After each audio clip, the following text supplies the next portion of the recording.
지난 시간에는 사도직에 대한 말씀을 드렸습니다. 사도직이란 어떤 직무인가 이를 말씀드렸고요. 오늘 이어진 말씀으로 그 사도직을 어떻게 수행했는가, 사도직을 수행하는 방법에 대해서 말씀을 이어갑니다. 오늘 말씀을 이해하기 위해서 우선 9절의 말씀을 먼저 설명을 드려야 되겠습니다.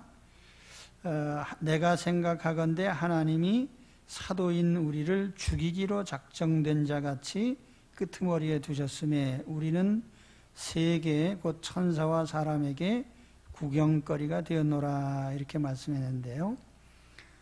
이것은 로마 시대의 원형 경기장을 상상하면 이해가 쉬운 말씀이에요. 로마 시대에 보면은 콜로세움, 아주 거대한 경기장이 있죠. 그리고 그 경기장 안에는 수만 명의 군중들이 스탠드에 앉아 있습니다. 그리고 이제 황제의 자리에 황제가 등장을 하면은 온 백성들이 환호를 하고 나팔이 울려 퍼지죠.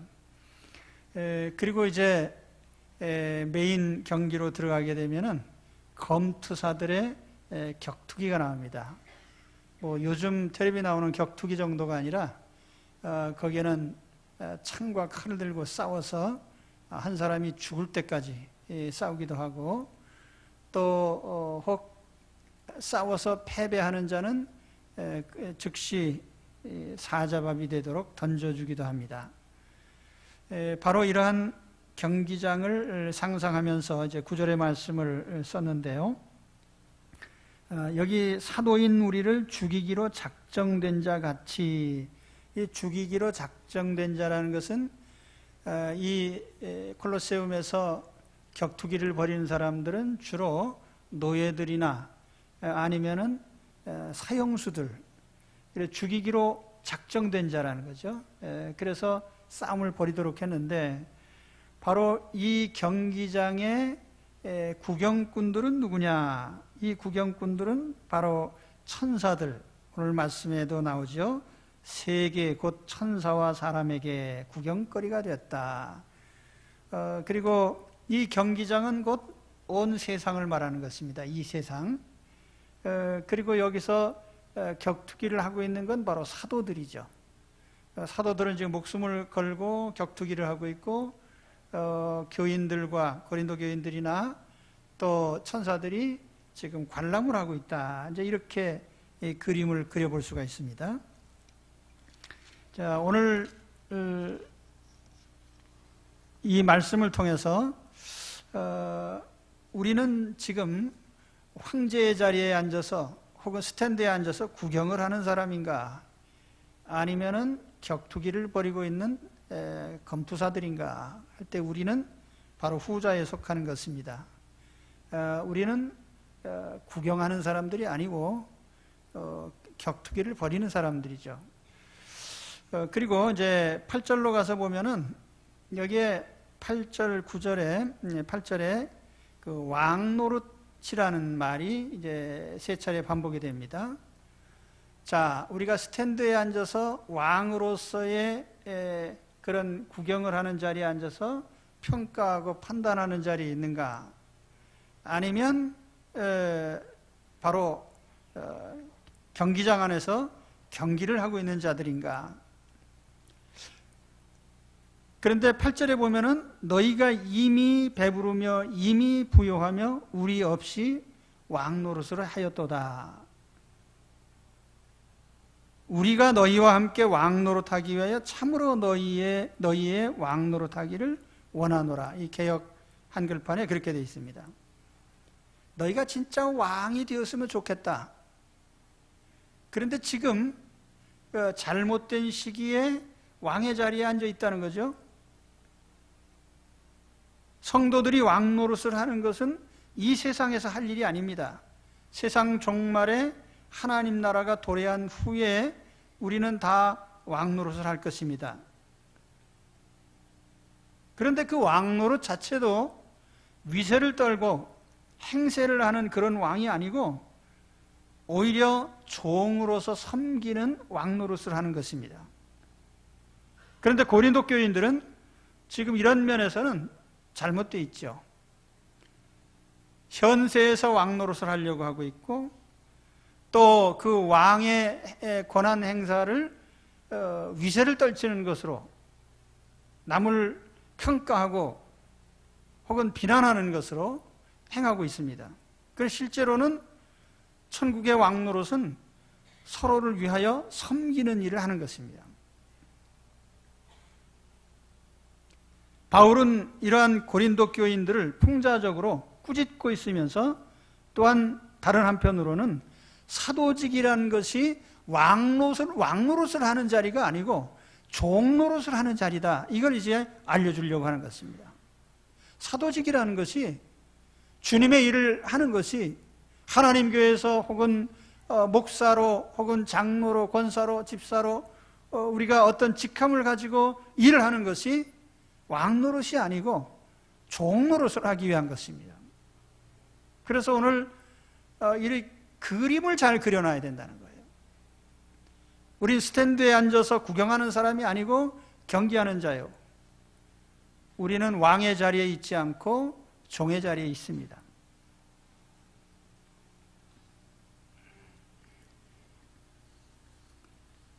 자, 그러면은 어떻게 우리가 종 노릇을 해야 되느냐? 다시 말하면 참 사도직을 수행하는 것은 어떤 방법으로 하면 되겠느냐? 여기에 대해서 이제 바울이 세 가지를 얘기합니다. 첫째는 겸손히 수행하라고 합니다. 겸손. 자, 다시 6절로 가서 보면 형제들아 내가 너희를 위하여 이 일에 나와 아볼로를 가지고 본을 보였으니 이는 너희로 하여금 기록한 말씀 밖에 넘어가지 말라 한 것을 우리에게서 배워 서로 대적하여 교만한 마음을 먹지 말게 하려 함이라. 이 규절을 좀 자세히 해석해 드리면은 바울과 아볼로가 참 사도직을 수행하는 그 방법을 본을 보였다고 합니다. 본을 보였어요. 그런데 이 본을 보인 것은 너희로 하여금 기록한 말씀 밖에 넘어가지 말라 한 것을 우리에게서 배워.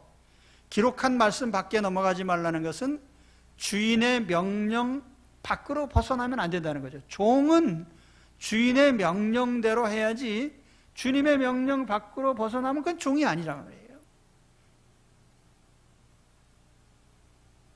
또 서로 대적하여 교만한 마음을 먹지 말게 하려 함이라. 여기 핵심적인 단어가 교만입니다. 교만한 마음을 먹지 마라. 그리고 서로 대적하지 마라.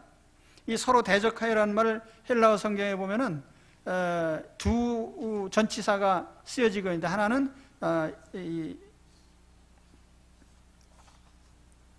위라고 하는 단어, 하나는 아래라고 하는 그래서 이 휘포라는 말 그리고 카타라는 말이 이렇게 대조되고 있습니다. 하나는 위, 하나는 아래. 그러니까 사람이 임의로 평가를 해서 어떤 사람은 위에 두고 어떤 사람은 아래 두고, 예를 들면 고린도 교인들이 사도 바울은 낮은 자리에 두고 예를 들면 아볼로는 높은 자리에 두고, 그러니까 자기들이 임의로 사람을 평가해서 이렇게 높은 자리 낮은 자리를 해서 필연적으로 서로 갈등을 일으키게 만든다는 거예요. 서로 대적하게 만드는 거죠. 이게 얼마나 교만한 일인가.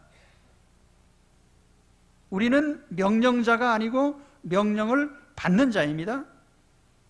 우리가 겸손하라고 하면은 흔히 이 높은 자리에 있는 사람이 낮은 자리로 내려오는 것을 겸손이라고 이해를 합니다. 근데 사실 여기 바울이 고린도 교인들에게 야, 교만하지 말고 겸손해져라 하는 것은 교인들이 높은 자리에 본래 있다는 뜻이 아니에요. 본래부터 그들은 낮은 자리에 있는 사람들입니다. 낮은 자리가 우리의 자리예요. 우리의 자리는 높은 자리가 아닙니다. 어떤 젊은 목사님이 원로 목사님에게 기도 부탁을 했어요. 제가 겸손해지도록 기도를 부탁드립니다. 그랬더니 원로 목사님께서 하신 말씀이 도대체 당신이 남들보다 우월한 게 뭐요? 이렇게 반문했단 말이에요. 그 질문의 의도는 당신이 지금 겸손하지 못해서 겸손하게 해달라고 부탁을 하는데 당신이 남들보다 잘난 게 도대체 뭐냐? 남들보다 우월한 게 뭐냐? 우월의식이 있으니까 겸손하게 해달라고 부탁하는 거 아니겠어요? 7절에 보면 누가 너를 구별하였느냐 라는 규절이 나오는데 이 규절을 NASB라고 하는 영문 성경에는 이렇게 번역을 했습니다. Who regards you? 제가 영어 발음이 아주 엉망이지만 Who regards you? 누가, regards란 말은 어떤 인정을 해주고 간주했다는 뜻이에요. 너희를 인정했느냐? As superior. 네가 superior는 슈퍼, 더 월등한 자로, 보다 월등한 자로 누가 regards 인정해 줬냔 말이죠. 그러니까 이 질문을 바울이 한 것은 도대체 고린도 교인들 당신들 누가 당신들이 우월한 교인이라고 인정해 줬냔 말이에요. 우리가 이제 이렇게 지나가다 보면 교인들도 서로 자기들이 우월하다고 자랑하거든요. 대한예수교 장로회 저희는 합동 측에 속해 있습니다. 대략 한 11,000교회가 넘는 교회들이 있어서 이제 자칭 장자교단이에요. 근데 또 다른 교단에서 우리가 장자교단이라고 합니다. 내가 볼 때는 누가 장자라고 인정한 적도 없고 뭐가 잘나서 장자인지도 모르겠습니다. 그냥 자칭 장자예요. 그러니까 교인들 중에는 우리 교인이 많으니까 혹은 우리 교회가 굉장히 세상 높은 사람이 많으니까 스스로 자기 교회가 잘났다고 자랑한단 말이에요. 그러나 그것은 첫째로는 하나님이 인정한 게 아니에요. 그리고 사람들도 결코 그것을 신앙으로 인정한 것이 아닙니다. 사람은 누구나 남보다 잘난 점이 한두 가지 있습니다. 고린도 교인들도 마찬가지예요. 그래 고린도 교인들에게 보낸 이 고린도전서 초반에 당신들은 하나님께서 주신 특별한 은사가 있는데 다른 사람보다 언변이 좋고 지혜가 많습니다. 여기에다 방언도 하고 예언도 하고 은사가 많고 교인도 많고 그래서 아마 고린도 교인들이 굉장히 우월감을 가졌는지 모릅니다. 그러나 오늘 7절 말씀에 다시 강조합니다. 내게 있는 것 중에 받지 아니한 것이 무엇이뇨? 내가 받았은즉 어찌하여 받지 아니한 것 같이 자랑하느냐? 이 말은 다 하나님께서 주신 거 아니냐? 그것이 교인의 숫자가 됐든 그것이 그들이 가진 은사가 됐든 그들의 지위가 됐든 그들이 유명인사가 됐든 어떤 것도 하나님이 주신 것이지 그것이 너희의 것이냐는 거예요.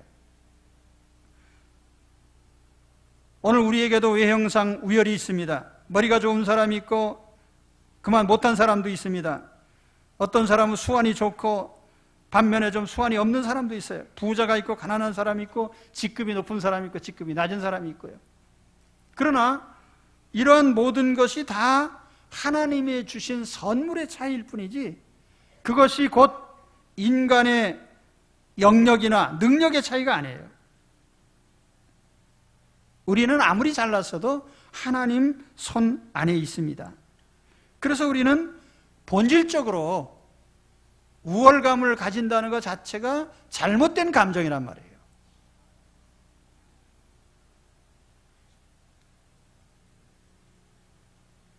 바울은 오늘 겸손에 대해서 특별히 강조하면서 자신과 고린도 교인들을 세 가지 면에서 대조합니다. 10절의 말씀으로 가서 보면은 우리는 그리스도의 연고로 미련하되 너희는 그리스도 안에서 지혜롭고 우리는 약하되 너희는 강하고 너희는 존귀하되 우리는 비천하여 라고 이렇게 사도 바울과 고린도 교인들을 대조를 하고 있습니다. 자, 여기 세 가지 대조를 보면은 첫 번째 대조는 사도는 미련하고 고린도 교인들은 지혜롭다 이렇게 얘기를 합니다. 이 칭찬의 말이 아니에요. 지금 책망을 하는 거죠. 바울은 자신들이 그리스도의 연고로 그리스도 때문에 미련하다 이렇게 얘기를 합니다. 여기 헬라어로 두 전치사가 중요한 의미를 지니는데요. 여기 때문에 라고 한 것은 헬라어로 디아라고 하는 전치사입니다. 뭐뭐 때문에라고도 번역할 수 있고 무엇을 통하여라고도 번역할 수 있습니다. 그리고 또 한 단어는 N이라고 하는 단어예요. 자, 바울은 그리스도 때문에 미련해졌다라고 말합니다. 그리고 고린도 교인들은 그리스도 안에서 지혜로웠다 이렇게 얘기를 합니다. 이 전치사를 이제 영문 성경에는 for라는 전치사와 in이라는 전치사로 이렇게 번역을 했습니다. For Christ, in Christ. 이게 뭐가 다른가요? 물론 우리가 좋은 의미로 쓸 땐 다 좋은 의미이지만은 여긴 대조가 되는 거예요. 다시 말하면 for라는 전치사는, dia라는 전치사는 그리스도 때문에, 그리스도가 목적이 되는 거예요. 그리스도를 위하여 바울은 미련해졌다는 뜻이에요. 그런데 고린도 교인들은 그리스도 안에서, 다시 말하면 그리스도 안에서 그들이 누릴 권리를 누림으로 지혜로워졌단 말이에요. 지혜로운 자로 자처하게 됐다는 거죠. 우리는 그리스도가 우리의 목적이지요. 그리스도가 수단이 아닙니다.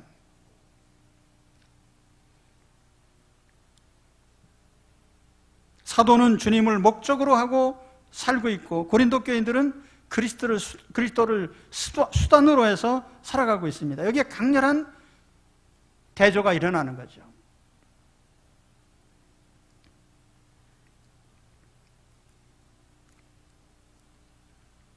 예, 이 말이 좀 이해하기가 좀 힘드실 수도 있습니다.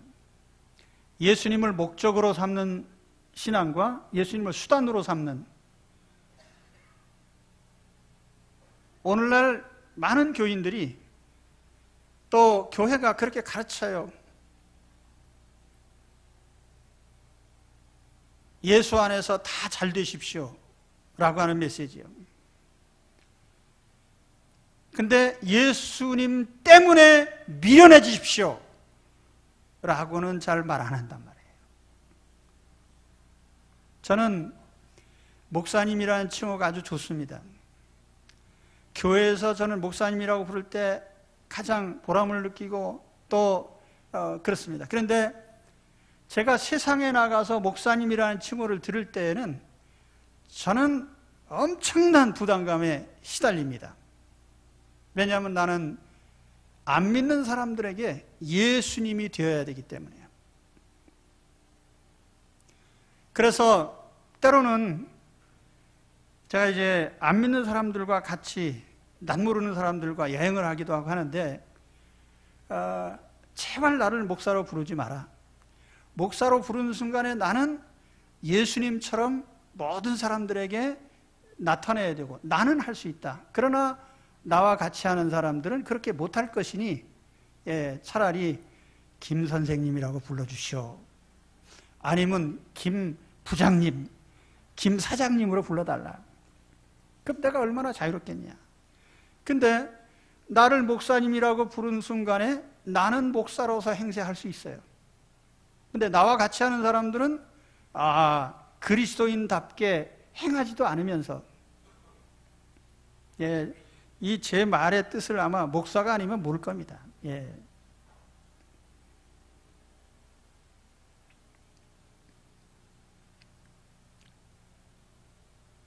나는 목사가 되는 순간에 나의 모든 권리가 포기되는 거예요. 내 권리 주장도 못하고 나는 다른 사람들에게 따지지도 못하고 자, 오늘 제가 바울의 이 말씀을 설명드리는 겁니다. 나는 예수님 때문에 미련한 자가 됐다. 세상 사람들에게 바보 취급 당했다 이거예요. 근데 너희는 예수 믿는다고 해서 똑똑하고 잘난 척 하느냐 말이죠. 이해가 되십니까? 네. 고린도 교인들은 남보다 교리를 조금 더 알고 한두 가지 은혜 체험한 것 때문에 스스로 높아졌어요. 남보다 조금 더 배우고 책 몇 권을 더 읽은 것 때문에 지혜자로 자처했습니다. 남보다 머리가 조금 더 좋은 것 때문에 똑똑하다고 생각했어요. 헬라 철학을 좀 아는 것 때문에 십자인 것으로 자처했습니다. 반면에 사도 바울은 자신의 모든 잘난 것이 별것이 아님을 알고 오직 예수 그리스도를 나타내는 것 때문에 모든 걸 매달렸단 말이에요. 자기 권리를 주장할 겨를이 없었어요. 자기 잘난 걸 나타낼 수가 없었어요.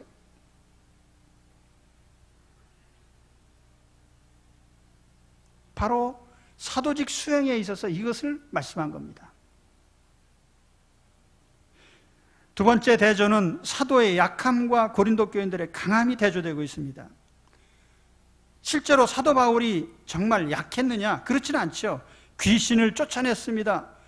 병든 사람을 그 자리에서 고쳤습니다. 세상을 이긴 정복자입니다. 그런데도 바울은 여전히 약한 자라고 합니다. 왜냐하면 자신의 모든 능력이 주님을 의지한 데서 나온 것이기 때문에. 그와 반대로 고린도 교인들은 강한 자로 자처했어요. 하나님이 주신 능력을 자기 자신들의 것으로 착각을 했기 때문입니다.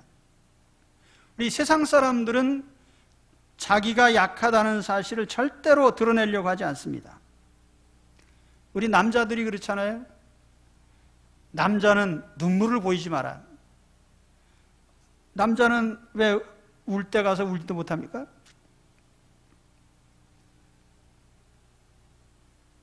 늙은 사자가 사냥할 능력이 없을 때 웅크리고 앉아가지고 뭐 하는지 아세요? 그러렁그러렁 하면서 소리만 요란스럽게 으르렁거립니다.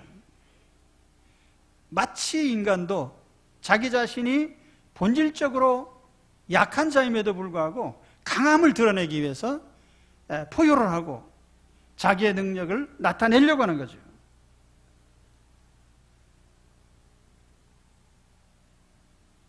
그러나 아무리 강한 척해도 알만한 사람은 다 압니다.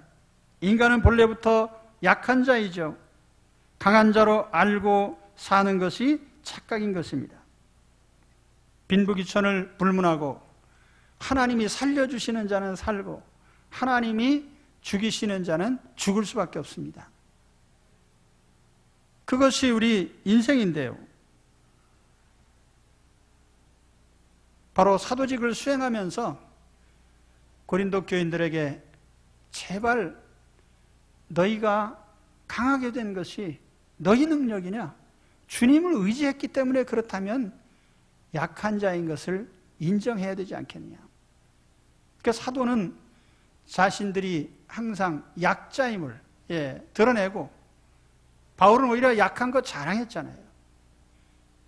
내가 약하기 때문에 나는 주님을 더 의지했다. 그것이 나의 신앙이다. 사도직을 수행할 때에도 마찬가지예요. 인간적인 강함으로 수행하는 것이 아니라 우리가 주님 앞에서 약한 자임을 자인한 데서부터 주님의 도움을 청하고 주님을 의지하는 이 신앙으로 수행해야 할 것입니다. 그리고 세 번째 대조는 사도의 비천함과 고린도 교인들의 존귀함이 대조되고 있습니다. 바울은 자기 자신이 어느 정도로 천해졌느냐 하면은 만물의 찌꺼기처럼 되었도다 그랬어요. 만물, 모든 세상 만물의 찌꺼기. 이 찌꺼기라는 단어가 사실 문지른다는 뜻이에요. 이렇게 때 있는 데를 걸레로 문지르면 거기에서 뭐가 나와요?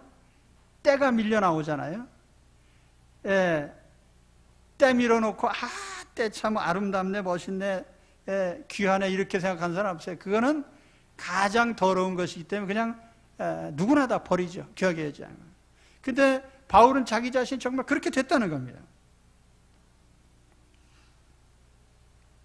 그래서 세상 사람들은 그렇잖아요. 좋은 차 타고 호화주택에 살고 돈을 많이 버는 사람이 존귀한 사람으로 인정받습니다. 높은 직함을 가지고 많은 사람들에게 명령을 하면은 굉장히 존귀한 자로 여기죠. 그러나 하나님 나라에서는 그렇지 않습니다.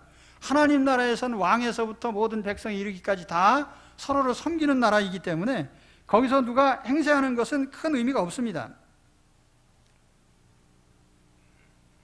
그런 면에서 본다면은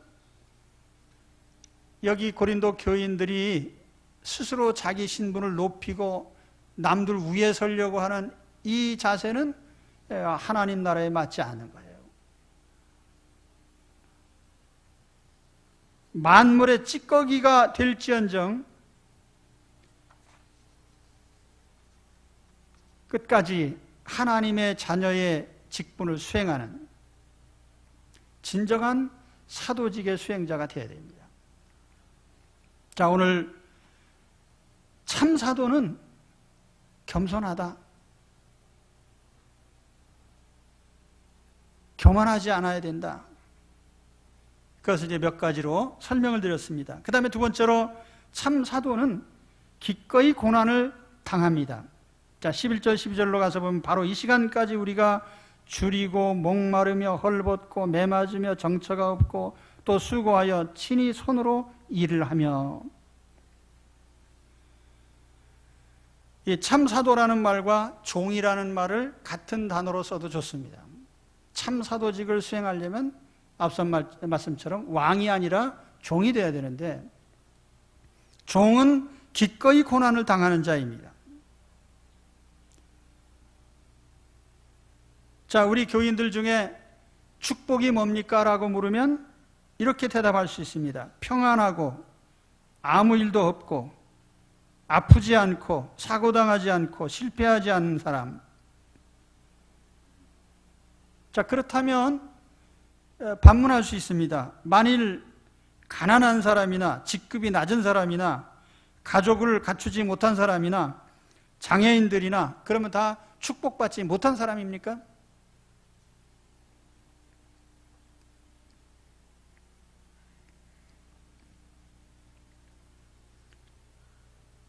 오늘의 교회는 이 질문에 심각하게 대답을 해야 됩니다.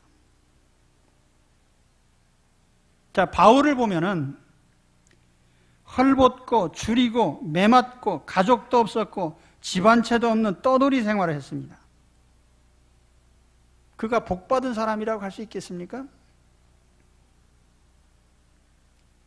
사도이면서도 몸소 생계를 위해 노동을 했어요. 그래서 오늘 11절, 12절에 보면은 친히 수고하여 손으로 일을 했다 그 말이에요. 바울은 천막 깁는 일을 했거든요.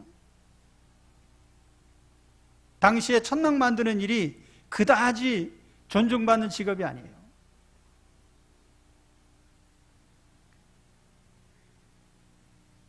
헬라 문명권에서 뭐 여러 직책이 있지만은 이제 손으로 노동을 하는 이 직업이 뭐 그렇게 품위가 높은 직업에 속하지 않습니다.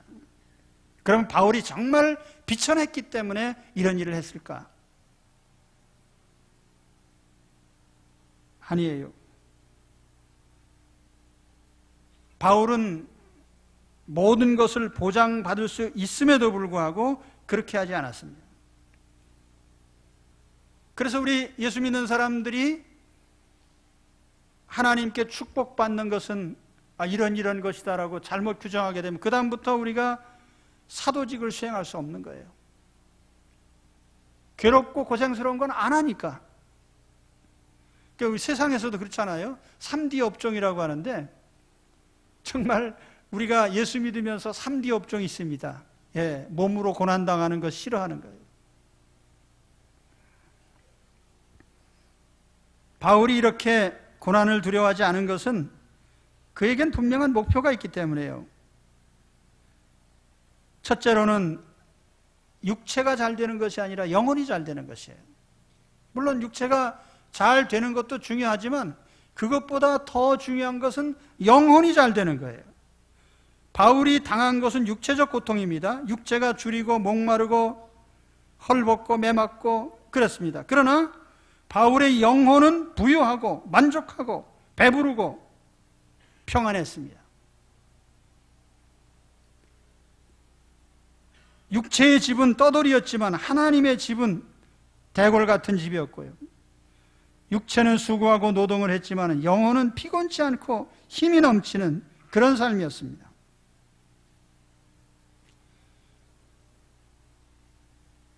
자, 오늘 우리가 목표하는 바가 육체입니까? 영혼입니까? 육체를 위해 사십니까? 영혼을 위해 사십니까? 이 질문을 하면은 거의 100% 영혼을 위해 산다고 대답을 합니다. 예, 그건 시험용 대답이에요. 실제는 그래도 육체가 잘 돼야지. 사랑하는 자여, 내 영혼이 잘됨 같이 네가 범사에 잘되고 강건하기를 간구하노라. 그랬을 때 아멘 할렐루야 할 때 사람들이 착각하고 있는 게 뭐냐 하면은 영혼이 잘 되는 것이 목표가 돼야 되는데 영혼이 잘 되는 것이 수단이 돼서는 안 되는 거예요. 육체가 잘 되기 위해서, 세상에서 번영하기 위해서 영혼이 잘 되는 것이 아니란 말이에요. 영혼이 잘 되는 것 자체가 목적이 돼야 돼요.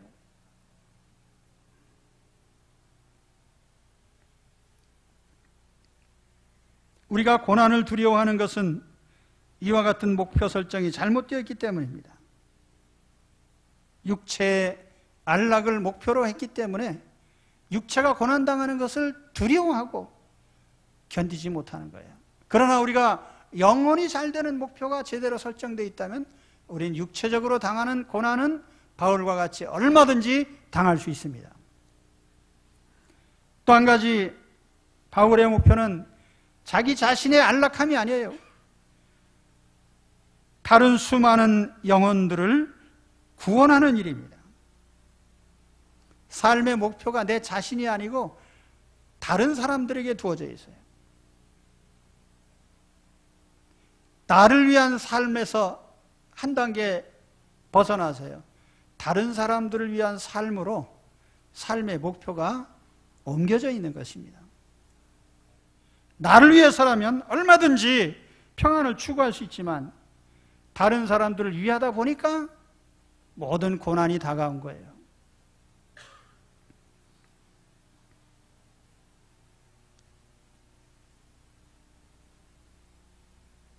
남에게 관심이 없고 나 하나 잘 되는 것이 인생의 진정한 목표라면 그다지 힘들게 살 필요도 없어요. 참 사도는 영혼 중심이고 참 사도는 이타적입니다. 그렇기 때문에 육체적으로 당하는 어떤 고난도 결코 두려워하지 않습니다. 그래서 우리 주님께서도 말씀하셨어요. 세상에서는 너희가 환난을 당하나 담대하라, 내가 세상을 이기었노라. 그러니까 고난당하고 환난당하는 것이 이상한 일이 아니고 그리스도인으로서 당연히 우리가 세상 살아가는 동안에 고난을 당해야 돼요. 사도직을 수행하는 필수 과정입니다.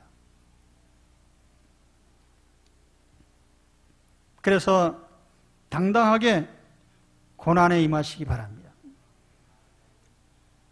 딱 세 분이 아멘 하셨어요. 당당하게 고난에 임하시기 바랍니다. 그것이 참 사도직을 수행하는 자요 그리스도의 종입니다. 그 다음에 마지막으로 참 사도, 진정한 종은 인내로서 승부를 합니다. 인내. 이 세 번째 덕목이에요. 사도직을 수행하는 세 번째 방법입니다. 12절 13절로 가서 보면은 후욕을 당한 즉 축복하고 핍박을 당한 즉 참고 비방을 당한 즉 권면하니 우리가 지금까지 세상의 더러운 것과 만물의 찢기같이 되었도다. 여기에 후욕, 욕설이라는 뜻입니다.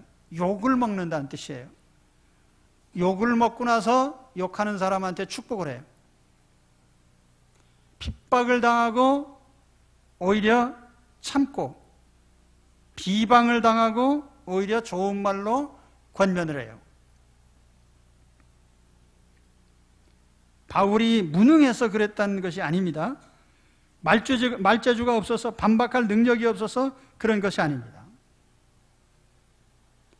자, 보십시오. 욕을 먹고 핍박을 당하고 비방을 당할 수 있습니다. 잘못해서가 아닙니다. 잘못하지 않고 좋은 일을 하다가 그럴 수 있습니다. 여러분, 그때에도 참을 수 있습니까? 요즘 예수 믿는 사람들이 말을 잘한다는 얘기를 종종 듣습니다. 그 말이 칭찬은 아닌 것 같아요. 저 예수쟁이들 말 잘해. 그 말이 칭찬은 아닌 것 같아요. 왜냐하면 말은 잘하는데 실속은 없다, 그런 뜻으로 이해가 됩니다. 그러지 않나요? 나만 그런 건가요? 하나님의 나라는 말에 있지 아니하고 오직 능력에 있음이라. 중요한 것은 모욕과 핍박과 비방을 당하는 것이 아니라 누가 인생의 승리자가 되느냐 하는 것입니다.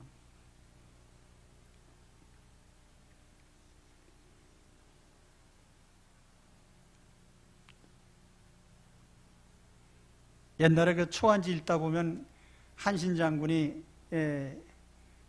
그 젊은 시절에 남의 가랭이 속으로 기어가라고 하니까 기어간 장면이 나오잖아요. 그 위대한 장군이 남이 가랭이 밑으로 기어가라고 할 때 기어갔다. 한신 장군만 그런 것이 아니라 우리가 그렇게 할 수만 있다면 우리도 그 사람 이상으로 훌륭한 사람들이 될 수가 있죠. 참아라. 언제까지요? 끝까지. 무한대로. 우리가 종종 그런 참는 것도 한계가 있다 이 말을 종종 합니다. 그런데 하나님 안에서는 참는 것에 한계가 없습니다. 자, 지금 노예의 입장에서 생각해 보세요. 주인이 무슨 일을 시킬 때 선별해가지고 순종합니까? 끝까지 힘들어도 참고 하는 거죠. 자, 과연 그러면 요즘 세상에 이런 식으로 참아도 성공적인 인생이 될 수 있을까요? 제가 이 질문을 항상 합니다. 예수 믿는 사람이 예수 믿는 것 때문에 한없이 참아도 그러면 득이 될 수 있을까요? 성공할 수 있을까요? 이길 수 있을까요? 제가 뭐라고 대답하겠습니까? 이긴다고 대답해야죠. 그게 정답이죠. 이길 수 있습니다. 이깁니다. 예. 예수 믿는 사람이 예수님 때문에 손해를 본다면 그 손해는 하나님이 얼마든지 갚아줄 수 있습니다. 바울이 빌립보에서 귀신 들린 여자를 고쳐줬어요. 그래서 아이고 감사합니다 그러고 모셨어요? 아닙니다. 거기서 주위 사람들이 언짢은 일을 했다고 바울을 붙잡아다가 매를 때리고요. 감옥에 가뒀어요. 그런데 바울은 로마 시민권자입니다. 로마 시민권자를 재판 없이 때리고 가두면 그거는 당장 모가지다라는 거예요. 근데 바울이 아무 소리도 안 했어요. 그리고 감옥에 들어가서 조용히 찬송 부르고 그 바람에 간수장이 그 가족이 다 예수 믿고 구원받는 역사가 일어났어요. 감옥에서 나오면서 내가 로마 시민권자요.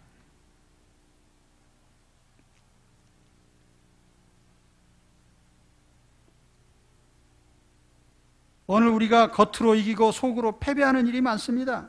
내 얼굴에 체면은 세웠지만 그것 때문에 다른 사람의 영혼을 잃어버립니다. 현재는 이겼는지 몰라도 장래의 패배자가 됩니다. 육체로 이기고 영적으로 패배합니다. 참지 못했기 때문에 내가 참으면 하나님이 역사하십니다. 내가 참지 못하면 하나님이 잠잠하실 수밖에 없어요.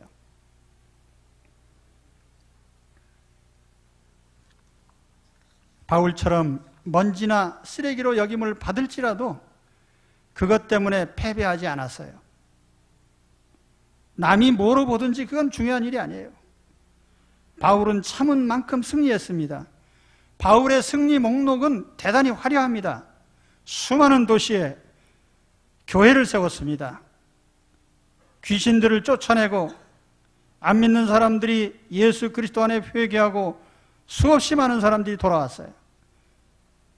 어떻게 보면 로마 제국이 바울의 선교에 의해서 정복당했다고도 할 수 있습니다. 천부장, 총독, 황제, 시민들 앞에서 당당히 바울은 복음을 외쳤어요. 그 자신은 때로는 굶주렸지만은 수많은 사람들로 가난을 이기게 하고 세상 권력자들을 굴복시켰습니다. 끝까지 참음으로 말미암아요. 그리스도를 위하여 참음으로 말미암아요. 야고보 사도는 말씀했어요. 인내를 온전히 이루라. 이는 너희로 온전하고 구비하여 조금도 부족함이 없게 하려 함이라. 바울의 방법은 곧 예수님의 방법입니다. 그리고 그것이 십자가 정신입니다. 십자가 정신은 세상을 이기는 방법이에요. 기독교 역사에서 총과 칼로 세상을 정복한 적이 없습니다. 십자군 전쟁 몇 번 하는 바람에 오히려 기독교가 먹칠을 당하게 됐어요. 복음은 오히려 고난을 당하고 욕을 먹고 환난을 당하면서 참는 데서부터 전파가 되고 영혼을 얻게 되고 회개하게 되고요. 하나님 나라가 세워집니다. 그리스도인다운 인내로서 승리자들이 되시기를 축원합니다. 자, 오늘 제가 로마의 원형 경기장 말씀드렸어요. 그 경기장 안에서 목숨을 걸고 싸우는 격투기에 참여한 검투사들이 있습니다. 관중석에 앉아서 구경하는 구경꾼들이 있고요. 황제의 자리에 앉은 사람이 있습니다. 우리는 황제도 아니고 구경꾼도 아니에요. 우리는 현장에서 싸우는 검투사들입니다. 우리는 왕이 아니라 종입니다. 그렇기 때문에 참 종은 겸손해야 돼요.